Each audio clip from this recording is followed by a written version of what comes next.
I busied myself to think of a story to rival those which had excited us to this task, one which would speak to the mysterious fears of our nature and awaken thrilling horror, one to make the reader dread to look round, to curdle the blood and quicken the beatings of the heart.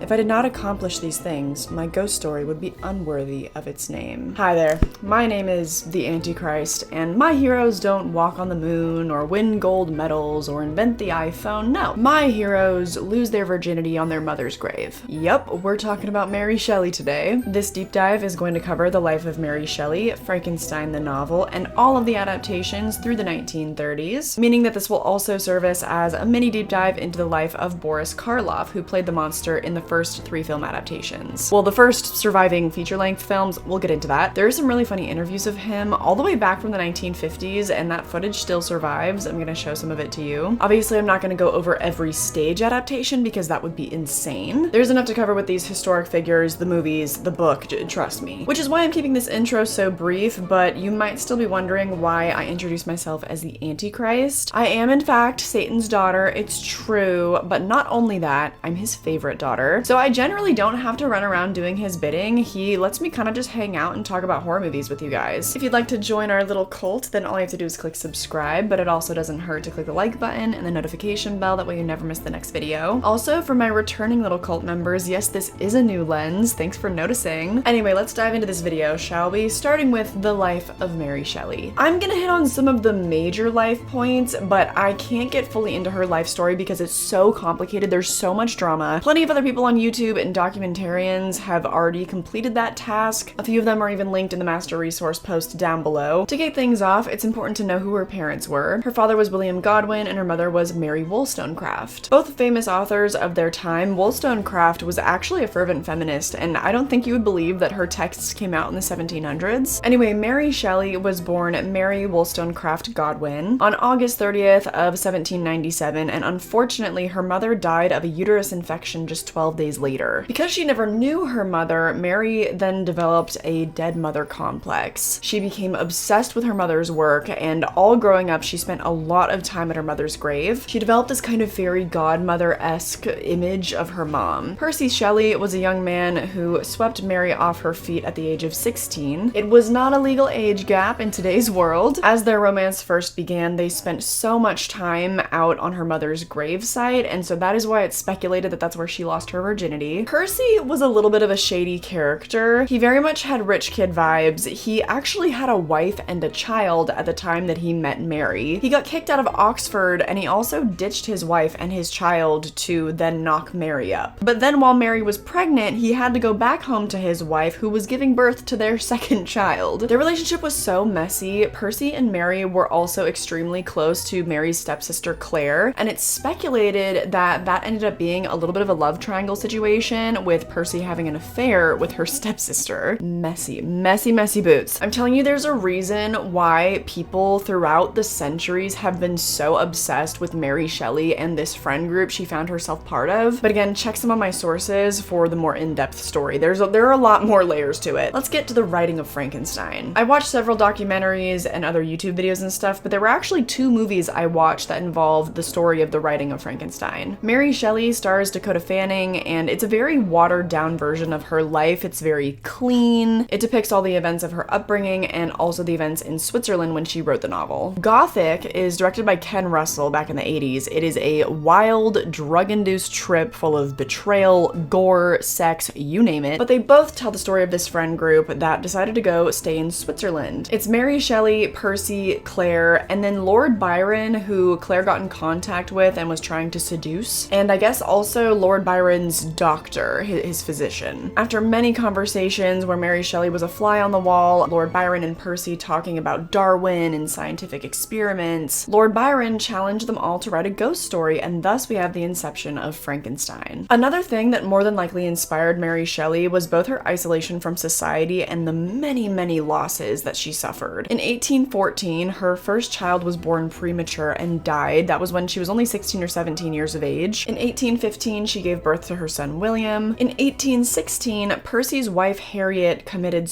side, and she cited in her letter that had he not left, she would probably still be alive. He and Mary then pretty much immediately got married after her death, which just, it further ostracized them from society. People already were not super accepting of them because they were super liberal and they shared some of William Godwin's views, so this sent a lot more people kind of over the edge and they were pushed out even more. In 1817, she gave birth to her daughter Clara, but only 1 year later, in the same year, she lost Clara to dysentery, and then William contracted worms and malaria, and they both died. In 1818, the novel was released under the name The Modern Prometheus, and it was also released anonymously. Though it was dedicated to William Godwin, so for a long time, people thought that Percy Shelley wrote it. I believe she got credit by the second publication in like 1823. In 1819, she gave birth to Percy Florence. He remained her only child to survive because then again in 1822, she suffered a miscarriage and she almost died. That same year in 1822, Percy Shelley, her husband, died in a freak storm out at sea, and he was only 29 years old. And then Mary Shelley never remarried because she would always find suitors, but then after being strung along a little bit, they would always go for a younger woman. I mean, she went through it. The last decade of her life was also plagued by illness, and finally a brain tumor claimed her life at the age of 53 in 1851. Bear all of that in mind as we unpack the themes of this book. She loves a good self-insert. If you thought that was a lot, I didn't even get into the relationship she had with her stepmother, with her stepsisters, the fact that one of her stepsisters took her own life, but we have to keep a move on. There's so much to cover today. I think you get the picture. Let's finally talk about one of the most famous novels in the world, Mary Shelley's Frankenstein. There are many surprising differences from this book to the many adaptations. The most surprising thing that I learned about this book upon my first read was that the monster speaks, like a lot. Let me give you the brief SparkNotes version of this story. Mary Shelley gives you an intro that she added before the 1831 revisions. That was what I was reading from at the very top of this video. The 1831 edition is the most standard copy that most people have read. She makes a point in this intro to tell you exactly the themes that she's exploring. Frightful must it be, for supremely frightful would be the effect of any human endeavor to mock the stupendous mechanism of the creator of the world. In the book, Frankenstein is obsessed with his work to the point where he hunkers away for years to develop his monster. Part of his characterization was that his father made sure that he was never frightened of supernatural horrors, that the bodies in the graveyard were just that, just bodies. Disbelief in the supernatural was pretty frowned upon at the time, when almost everybody was religious, but this kind of mirrored Mary Shelley's father's views. How dangerous is the acquirement of knowledge, and how much happier that man is who believes his native town to be the world than he who aspires to become greater than his nature will allow. This quote right here is the reason why Mary Shelley is one of my heroes. This was so transgressive for the time to basically suggest that the masses were small-minded. She does say, well, you dummies definitely are happier than we who decide to pursue knowledge. It really is a double-edged sword because she does frame science and the pursuit of knowledge as like the main horror element of this book, especially concerning when people try to play the role of God. That's how people thought of science back then, and that wave of thinking is making a terrifying comeback. Some of us are destined for greatness though, despite the implications, including Victor Frankenstein, who has a total god complex. The moment that his creation is brought to life, which it's entirely vague how that's accomplished in the book, he is mortified and he wants nothing to do with the creature. So the monster finds a place to hide near the home of this family that he begins to study. They aren't aware of his existence. He's basically kind of like a little peeping Tom, just spying on their whole life. He learns how to speak, he learns about love, and he falls in love with this family. He wants to be a part of it. From the outside, he longs to be accepted by them, even though he is so hideous. Besides science and God, I think the biggest theme of this book is about nature versus nurture, also the barbarity and the judgmental nature of man. Shelley would seem to suggest that we were better off being unconscious of our own existence. If our impulses were confined to hunger, thirst, and desire, we might nearly be free. But now we are moved by every wind that blows, and a chance word or scene that word may convey to us. But sorrow only increased with knowledge. Oh, that I had forever remained in my native wood, nor known nor felt beyond the sensations of hunger, thirst, and heat. She's so good at capturing this like childlike sensibility to the monster. Despite that kind of hopeless take, she's really good at balancing that out. I think she also believes it's entirely possible that we could all just be beings of love and acceptance and create a really functional society together. Since almost all that he had been exposed to was human kindness, that's how he learns to be. I mean, love is taught, but so is hatred. One day when he enters the home, the patriarch of the family, he's blind, so he is accepting of him at first. But when his children come back and they see this hideous monster, they essentially chase him away. Don't judge a book by its cover, kids. In the book, much different to the film, the monster actually saves a little girl that had slipped and fell into a rapid stream. He then gets shot by a man who sort of just stumbled onto that scene. This was then the reward of my benevolence. I had saved a human being from destruction, and as a recompense, I now writhed under the miserable pain of a wound which shattered the flesh and bone. The feelings of kindness and gentleness which I had entertained but a few moments before gave place to hellish rage and gnashing of teeth. Inflamed by pain, I vowed eternal hatred and vengeance to all mankind. Violence and judgment begets violence and judgment. I think that Shelley believes really strongly that if we were all properly nurtured and properly educated, that we could all be good people and contribute to society. So the monster, now fueled by rejection, has begun to kill the people that Frankenstein loves because he has a demand for him. He needs to get his attention. After explaining his entire life story to Frankenstein, he demands that he make him a mate because, you know, misery loves company. He wants a partner that is just like him so he doesn't feel so alone in the world. Frankenstein very reluctantly agrees, and he builds up this, you know, the bride, but just before she's complete and brought to life, he completely destroys the body. Then he runs away to marry his cousin that he's in love with. I know, it was a different time back then. The monster then kills her too on their wedding night, and Frankenstein vows to hunt him down. Thematically, this book is very straightforward, but I think there's even more under the surface once you unpack the context of Mary Shelley's life. She was a lonely, ostracized woman in society because of the rejection of others. She is the monster. I think it's also a scathing take on parenthood and the responsibility of it. In a fit of enthusiastic madness, I created a rational creature and was bound towards him to assure, as far as was in my power, his happiness and well-being. This is at the very end of the novel when Frankenstein has tracked the monster down all the way to Antarctica, but he eventually succumbs to the temperature and to all the years of stress, and he dies. Frankenstein is not the only one that has a moment of realization at the end, though. Before the monster hops off the ship, he says, "I have devoted my creator, the select specimen of all that is worthy of love and admiration among men, to misery." He then vows that he's going to take his own life on a funeral pyre, and off he goes, jumps off the ship. It's finally this moment of self-reflection, realizing that he had made Frankenstein just as miserable as he was. Neither of them got anywhere by being fearful or hateful towards the other. They only spiraled in their misery, confined to their own point of view. A tragic ending whose impact is still apparent today. Hopefully you get the gist and the themes from this wonderful book. Luckily, despite all of the loss and the torment of her life, Mary Shelley did get to see her book be well received before she passed. By 1823, just 5 years later, her work had already circulated so much that a stage adaptation was written. Just 5 years after Frankenstein was published, it received its first theatrical treatment with Richard Brinsley Peake's Presumption, or The Fate of Frankenstein. Shelley herself attended a performance and reported that though she was most amused and the play appeared to excite a breathless eagerness in the audience, she thought the story not well managed. Peake's adaptation was certainly a liberal one. He dispensed with the framing scenes of the novel in which Captain Walton finds Victor Frankenstein pursuing his creature across the Arctic tundra. He also reimagined the monster as mute. Shelley's creature speaks with eloquence and gave Victor the now legendary line, "It lives." These amendments would be repeated in many subsequent adaptations, becoming accepted as authentic elements of the Frankenstein story. The monster also started being called Frankenstein all the way back in the 1820s. I feel like it only became common knowledge that the monster's name is not Frankenstein within my lifetime. Or maybe every generation just has to come to that realization. Anyway, there were several stage adaptations throughout the 19th century, but every source that I found on the matter reported it a little bit differently. I've linked at least 3 articles on the subject down below, so you can read those and you can come to your own conclusion about it. I don't really feel comfortable covering that because the way I see it, the truth is probably in the middle somewhere of what everyone is saying. Plus, we have enough to cover as it is with all the film adaptations starting in 1910. This short was simply titled Frankenstein and was directed by J. Searle Dawley, produced by Thomas Edison. Yes, that Thomas Edison. I did not have that on my Frankenstein research bingo card. This was part of the silent era, and there are some unique changes to the story that I think impact the themes. For example, they specify that this monster is created from the evil in Frankenstein's mind. That was never a theme of the book because Frankenstein always seemed well-intentioned. He was much more tortured and mentally ill than evil. He just got a little carried away acting like God is all. My favorite part of this short that I really enjoyed, by the way, is how the monster is created. They ran the tape backwards to create the effect of him burning to life, which I couldn't get enough of. It looks metal as fuck. Frankenstein becomes very repulsed with himself, much like the book. He also marries his cousin, much like the book. And in the end, I do think that it stays pretty true thematically to the novel. Frankenstein becomes the monster in the mirror, realizing he was the true monster all along, having denied his creation love. It's a really good short. I very much enjoyed it. I can totally see why the makeup in this short inspired Boris Karloff's look just 20 years later. The next few adaptations are quite a sad story though. Life Without Soul was made in 1915. It was directed by Joseph W. Smiley, written by Jesse J. Goldberg. As the title suggests, it's a film about a doctor that creates a soulless man, but most unfortunately this is now considered a lost horror film, as is The Monster of Frankenstein from 1921, breaking my heart. If you're unaware, a lost film is a feature or short in which the original negative or copies are not known to exist in any studio archive, private collection, or public archive. Basically, we're shit out of luck. Can't watch these movies anywhere. Luckily, Universal Studios is a little bit better with film preservation, meaning we get to talk about the original trilogy of Frankenstein films, starting with Frankenstein in 1931. Mary Shelley is actually credited as a writer of this film. I don't know if that was just because that was before the story by credit was given out. The screenplay was written by Peggy Webling and John L. Balderston, and the film was directed by James Whale. This iconic horror film follows the obsessed scientist Dr. Henry Frankenstein as he attempts to create life by assembling a creature from body parts of the deceased. Aided by his loyal misshapen assistant Fritz, Frankenstein succeeds in animating his monster, but it escapes into the countryside and begins to wreak havoc. Frankenstein searches for the elusive being and eventually must confront his tormented creation. Of course, we can't talk about the making of this film without talking about the casting of one Boris Karloff. There's one very widely accepted story that's been told for ages by Boris Karloff and his daughter Sarah, and then there's the story told on the audio commentary with film historian Rudy Belmer. I'm gonna go with the one that Boris tells because it's more fun and it's like straight out of the horse's mouth. Belmer says that a friend of Whale's in the industry recommended that he meet up with Boris because he saw him in a film and thought he was really good, so they met up and the rest was kind of history. Boris says that while he was starring in another film, he was at the cafeteria on the studio lot. He was looking very spiffy, all in his makeup with his suit on for the movie, when James Whale noticed him and his unique bone structure, and he approached him about doing a test for Frankenstein's monster. And he invited me to his table to have a cup of coffee and said he would like to make a test of me for the monster. And I thought, well, that doesn't speak very well of my nice straight makeup and my good suit. However, I was delighted. It was not an easy road for Boris Karloff to get to this point, though. His life story is very fascinating. He was born in Deluge, England, to like a very, very wealthy family, but he essentially fled to Canada to try to perform on stage to avoid being drafted in the military. In 1909, he wound up on a farm, and luckily the farmer gave him a job. He did all types of farm work. He also shoveled coal, all in an effort to pay his way into acting. But he wasn't always known as the iconic Boris Karloff. Why did you change your name, Boris?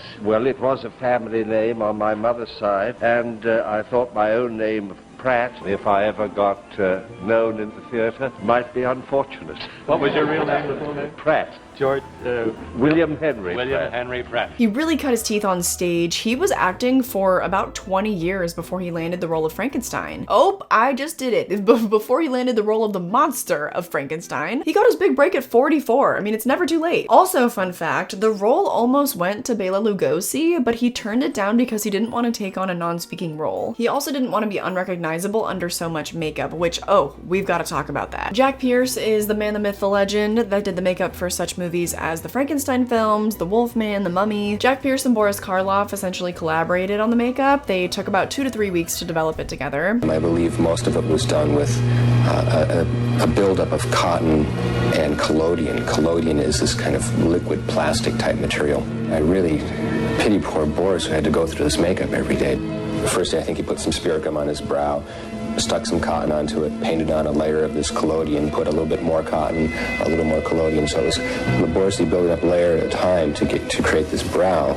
But it took hours to do. I've read 8 hours, I've read 6 hours. I can believe either one of them. It's a long process. All that makeup took roughly 4 hours in the morning, and every part of his costume totaled to about 35 pounds. He had these giant weighted shoes. There were these rods that went down the back of his legs so he would walk more stiffly. That was all day, every day for about 18 weeks. A lot of the time, they would just lean him against a board because he couldn't sit down properly. Sometimes he would just go home and sleep in his makeup because because the process was so long and the labor laws of today did not exist. He would not have had the luxury of the 12-hour turnaround law back then. And he went through all of that just to be credited as a question mark. Can you imagine? He also wasn't even invited to the premiere of the movie because the studio thought that nobody would even recognize him anyways. They thought that Colin Clive would become the big breakout star, not the monster, but anyways. It was likely because of the hell that he went through on these films that it inspired him to get together with some other actors and do something about it. All of us who know you, you're a man with a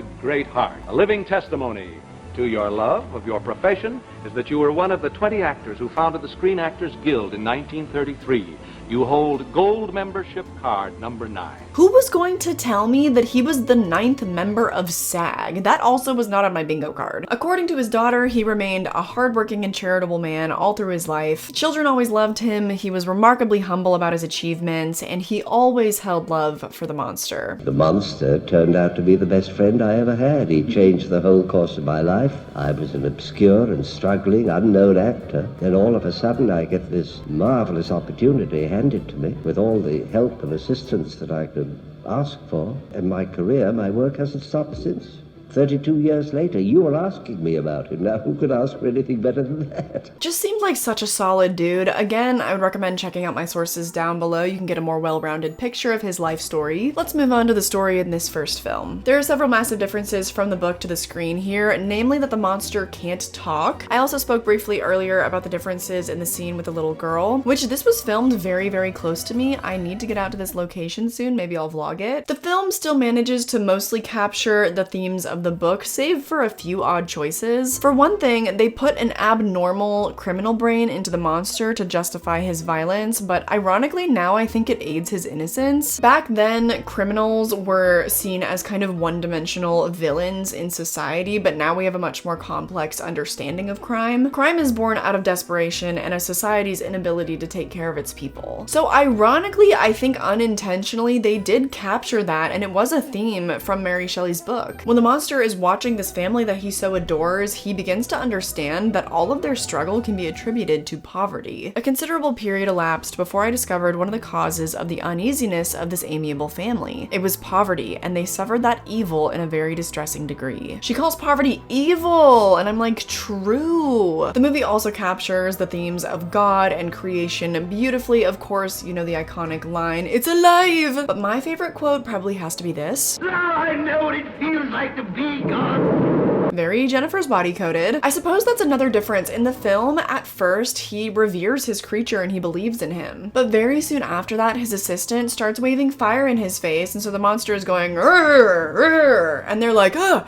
it's a monster!" He didn't ask to be born, nor did he ask for fire to be waved all up in his face. Let's cut him some slack. The creation scene also seemed very dangerous to film according to the audio commentary. They had really beautiful set design. The equipment came from discarded pieces of airplanes and cars, radio broadcast transmitters, etc. They had lightning machines, and those also made showers of sparks. Boris was half naked in this scene, and he could see the effects guys through the little cutout in the ceiling. They were brandishing the equipment, which he says was white hot, and he just hoped that they didn't have butterfingers. Like, no wonder he decided to unionize after that. The ending of the film is quite different to the book, with the fire and the windmill and the angry villagers. Frankenstein also survives at the end, which he wasn't going to originally. The studio made them tack that on, and the ending was written by James Whale. I guess they felt the doctor deserved a happy ending for once, but did the audience agree? What was the reception of this film like? Well, first it had to go through censorship boards, and that was an ugly scene. The Catholic group, the Legion of Decency, took many issues with the dialogue of this film, specifically Frankenstein comparing himself to God. That dialogue was fully cut out in many cases. Luckily, in modern physical media and on streaming, all the blasphemous dialogue is left intact. But in some states like Kansas, they were requesting that nearly half of the movie be cut out from the film. The world wasn't really ready for monsters and fire and hypodermic needles and dead little girls at that time. Seems so tame now, it's crazy. Nonetheless, the film remained mostly intact and got very positive reviews. I was able to find a review from the New York Times from December 5th of 1931. It was a film that aroused so much excitement at the Mayfair yesterday that many in the audience laughed to cover their true feelings. It is naturally a morbid, gruesome affair fair, but it is something to keep the specter awake, for during its most spine-chilling periods, it exacts attention. On a budget of $291,000 US, it went on to gross $1.4 million. If we stick that into the inflation calculator, this movie would have made about $29.5 million today. But bear in mind that films were a brand new medium at the time, so when you consider a wide release, there were far less theaters back then, far less commercialization, so this was no small feat. Boris Karloff became an instant star and even eventually became a spokesperson for his own coffee. There's a really funny commercial where you're in the POV of someone doing a scene with him and they give you lines to read and everything. Butternut has found a way of making coffee richer without being bitter. Butternut has found a way of making coffee richer without being bitter. Advertisements used to be fun and engaging, and they weren't baked into the very fabric of our every waking moment. Can you imagine? Naturally, due to this success, of course, a sequel was ordered. When you get into Bride of Frankenstein, you're making it all up. There are no rules. The only rules are the rules of the imagination, and Whale had an extraordinary imagination. There are some imaginations which are just best left to go do their own gothic thing. After recovering from injuries sustained in the mob attack upon himself and his creation, Dr. Frankenstein falls under the control of his former mentor, Dr. Pretorius, who insists the now chastened doctor resume his experiments in creating new life. Meanwhile, the monster remains on the run from those who wish to destroy him without understanding that his intentions are generally good, despite his lack of socialization and self-control. I so wish that I was able to find more interviews with Elsa Lanchester, who plays both Mary Shelley and the bride in this film, but one of the only ones that I could find, I actually highly recommend watching the whole thing, because the main subjects of this interview are discussing male impotence and also demonstrating how to put pantyhose on. Well, you have to get this.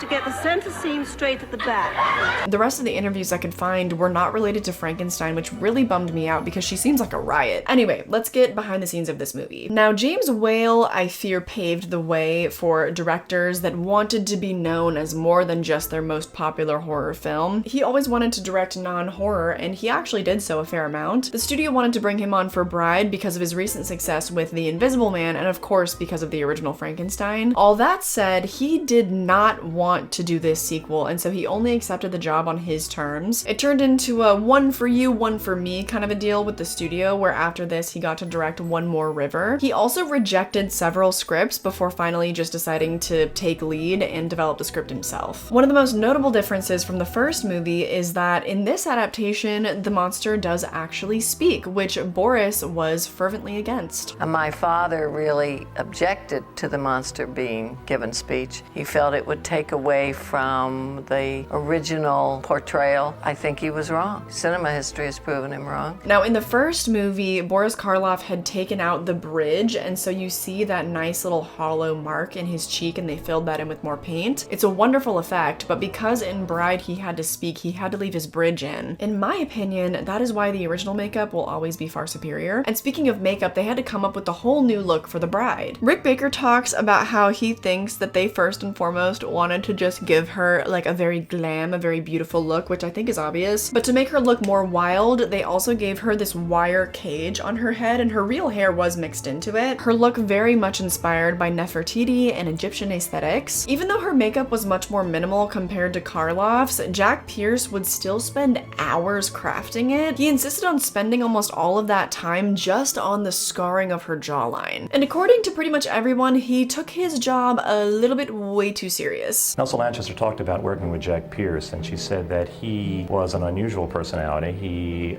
really almost felt, in her opinion, that he was a god who created these horror characters that Universal marketed, and that in the morning he'd be all dressed up in a surgeon's smock as if you're about to perform an operation. And she said you went in very timidly into his sanctum sanctorum to have the makeup done. You waited for him to say hello. You didn't say hello first. Talk about irony and layers of meta absurdity. The whole theme of the book and the movies is that we shouldn't play God, and Jack Pierce is like, I am playing God. I am a god.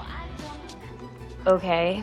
Beyond the makeup, Elsa also gave the bride her signature hiss, which was inspired by angry swans. That is what I call a fun fact. My favorite thing about this movie, besides the iconic look of the bride, is the score. Those wedding bells, it's just beautiful. Like, when that music came on, I felt like Manny from Babylon, just staring in awe of cinema. A lot of people stared at this movie like that, to be fair. They had roughly $400,000 to make this movie, and it grossed $2 million in the box office. That's equivalent to $45.6 million today, and again, bear in mind that the release is much more limited than it would be today. Yet again, I found another New York Times article, this one dated May 11th of 1935. The monster should become an institution. Like Charlie Chan, Mr. Karloff is so splendid in the role that all one can say is he is the monster. Mr. Clive, Valerie Hobson, Elsa Lanchester, O.P. Hedgie, Ernest Thesiger, E.E. Clive, and Una O'Connor fit snugly into the human background before which Karloff moves. James Whale, who directed the earlier picture, has done another excellent job. The settings, photography, and the makeup, contributed by Universal's expert Jack Pierce, contribute their important elements to a first-rate horror film. The sequel surprised everyone by becoming even more popular than the original film, so of course, it became a franchise. It's time to talk about the final installment of the original trilogy of Frankenstein films with Son of Frankenstein from 1939. Baron Wolf von Frankenstein is determined to prove the legitimacy of his father's scientific work, thus rescuing the family name from grace. With the help of Igor, a grave robber, Wolf successfully reanimates the monster his father originally brought back from the dead. But when several villagers are killed mysteriously, Wolf must find the culprit in order to vindicate his creation or face the possibility that he may be responsible. You may be curious about the time jump, why Colin Clive did not return to play Frankenstein, but rather Basil Rathbone plays his son. Sadly, Colin Clive actually suffered from alcohol addiction, and by the time he caught tuberculosis, it was too much for his body to manage. He passed away in 1937 at age 37. Also not returning would be James Whale. This time the studio hired Roland V. Lee to direct. This likely has to do with the changing hands of ownership in the studio. Things were ran much differently and not to James Whale's taste, much more like a business putting out a product than a studio putting out a movie. The cast of Son of Frankenstein also had the addition of Bela Lugosi as Igor. In my opinion, his addition, as well as the upgrade in production design and lighting, make this the best movie of the original trilogy. I am obsessed with the gothic design. I could just stare at these sets all day. As is usually the case though, the filming experience was not quite as beautiful as the film itself. The monster makeup was taking a huge toll on Boris Karloff at this point. According to his daughter Sarah, he had 3 different back surgeries and would suffer from back pain for the rest of his life. But that reason is apparently secondary to why he decided to stop returning to the role. How many Frankenstein pictures did you actually make, Boris? 3, and 3 only. Yes.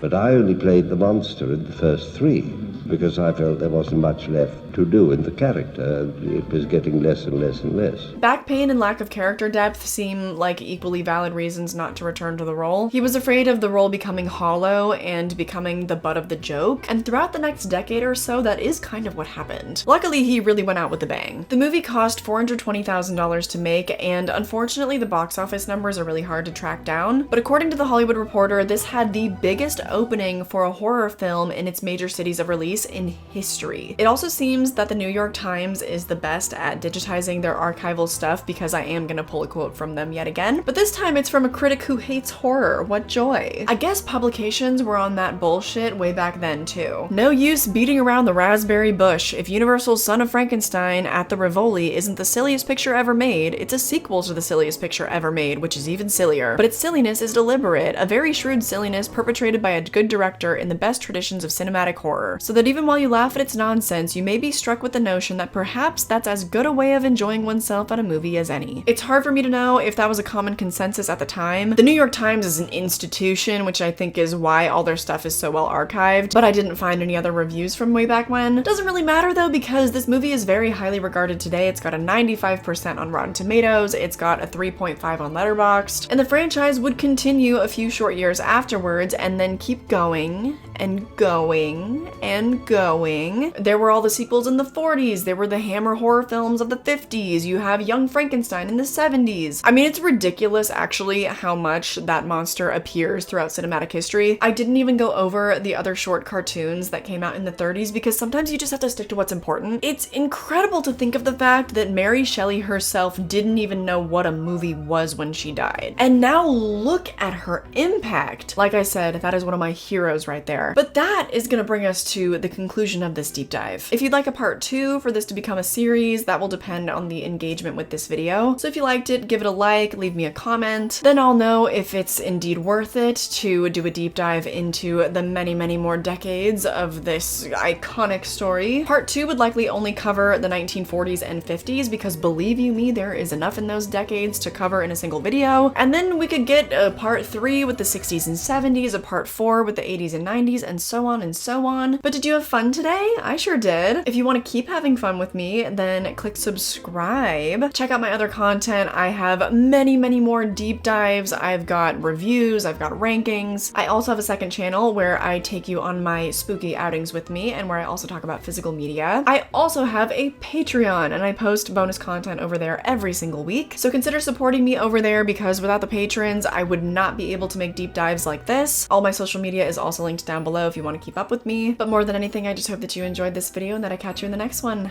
Bye. This kind of story seems to go on forever, and I've often wondered if the real reason isn't that it's the oldest kind of story in the world, really, that it has its roots very deep in the legends and the fairy tales and the folklore of every race in the world and has a universal appeal. And I think that's why they go on.